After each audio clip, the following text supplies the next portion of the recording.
মহিলাদের মধ্যে সবচেয়ে বড় নিকৃষ্ট হলো যে বেপরদা, বেহায়া না, ওটা পচা দুর্গন্ধযুক্ত একটি বস্তু, খবিস।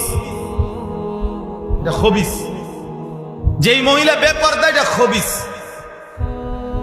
আল্লাহ বলছেন আল খবিসাত, এটা খবিস। বেহায়া নারী খবিস, চরিত্রহীন নারী এটা খবিস। পাউডার না, এটা পাউডারের যদি বালতিতে সুবায় এটা খবিস।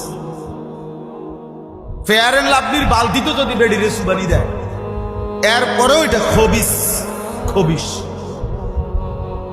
তার চোখ তোমার কাছে মনে হয়েছে তার মুখ পাউডার দিয়ে সাজাইছে, না না, তার ওই চেহারায় পায়খানা। নর্তকীর ওই চেহারার মধ্যে পায়খানা, বেহায়া নারীর চেহারার মধ্যে পায়খানা। মেকআপ